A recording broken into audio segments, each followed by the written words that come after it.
अपने पराए। घर की लड़ाइयाँ कितनी भी हो, लेकिन ये भी सच है कि किसी पर कोई आपत्ति हो तो अपना ही परिवार साथ देता है। भैया, मेरे पीछे पुलिस लगी है, प्लीज मुझे बचा लो। रवि और राज दो भाई, लेकिन दोनों में कभी नहीं पटी। अरे क्या हुआ छोटे, क्या कर दिया तूने? अरे कुछ नहीं भैया, मेरा दोस्त है ना राजू, वो मुझे लेकर बैंक गया था। मुझे नहीं पता भैया कि वो वहाँ बैंक लूटने जा रहा है। मैं उसके साथ बैंक में घुसते ही सीसीटीवी कैमरे में दिख गया हूँ। अब पुलिस मुझे ढूंढ रही है भैया, मुझे बचा लो। राज कुछ सोचता है, फिर कहता है, ओके, तुम यहीं रुको, मेरा एक दोस्त पुलिस में है, मैं बात करता हूँ। तभी वहां रवि की बीवी राज की बीवी के साथ आ जाती है। तुम लोगों के घर जब तक पुलिस का आना जाना है, बच्चों को यहीं छोड़ दो, उन पर असर ठीक नहीं पड़ेगा। तभी वहां पुलिस आ जाती है। चलो चलो, कौन है रवि, थाने चलो। मैंने कुछ नहीं किया, मुझे कुछ नहीं पता। अरे वो तो पुलिस स्टेशन चलकर ही पता चलेगा कि कुछ पता है कि नहीं, चलो। कहानी का फ्लैशबैक। भैया, मुझे मेरे मकान में हक चाहिए ही चाहिए। अरे लेकिन छोटे, अभी मेरे बच्चों पर काफ़ी खर्चा है, तेरी भाभी की भी तबीयत ठीक नहीं रहती, बजट बिल्कुल नहीं है कि मैं अलग होकर रहूं। देख लो भैया, 1 महीना है तुम्हारे पास, जल्दी से घर खाली कर दो। अरे कैसी बात कर रहे हैं भैया, मेरे शरीर में अभी इतनी हिम्मत भी नहीं कि घर को खाली करे। तो क्यों अपना पोषण बेचा भाभी? अरे तुम तो जानती हो, पिताजी की बीमारी के कारण उन्हें हमारी ज़रूरत थी, कैसे आते पैसे। ससुर जी तो बूढ़े थे भाभी, उनकी बीमारी में भी पैसे लगाना कौन सा अकल का काम था। तो क्या पिताजी को मैं मरने के लिए छोड़ देता? अरे रवि, तू तो समझ, पापा को हमारी ज़रूरत थी, उन्होंने हमारे लिए हर वो काम किया जिससे हमें खुशी मिले। बैक टू रवि, जो जेल में बैठा है। ये मैंने क्या कर दिया था?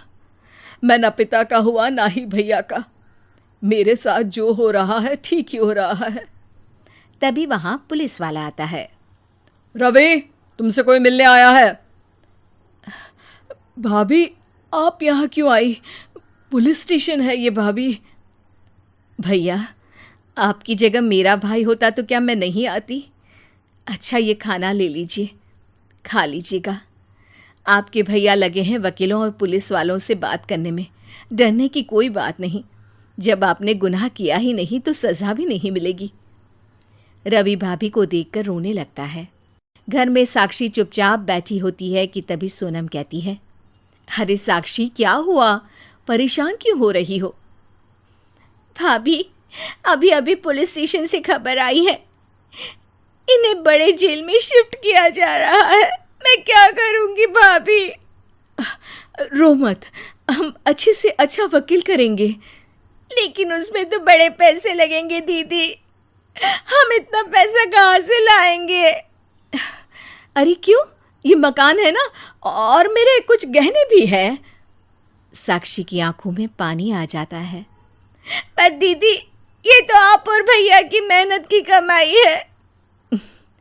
पापा के बाद भी तो हम लोगों का सब खत्म हो गया था। पापा को तो बचा नहीं पाए, लेकिन भैया को ज़रूर बचा लेंगे, और भगवान चाहेंगे ना तो दोनों भाई मिलकर इससे भी बड़ा मकान खड़ा कर लेंगे। साक्षी। थोड़ी देर में राज वहां आता है। सोनम सही कह रही है साक्षी, पैसों की कमी के कारण किसी भी बेगुनाह को सज़ा नहीं मिलती। राज एक अच्छा सा वकील करता है। सोनम और साक्षी बचाए पैसे और अपने गहनों को बेचकर रवि का केस लड़ते हैं और जल्द ही रवि जेल से बाहर आ जाता है।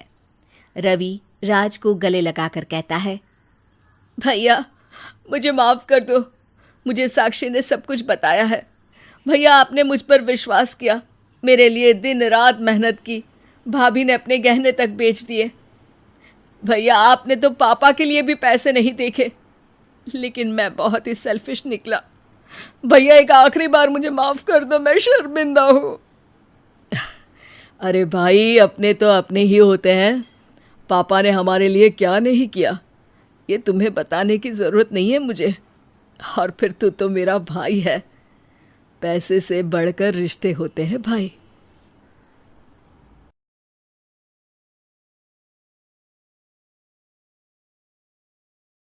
और भी मजेदार और नैतिक हिंदी कहानियों के लिए कृपया हमारे चैनल को लाइक, शेयर और सब्सक्राइब करें।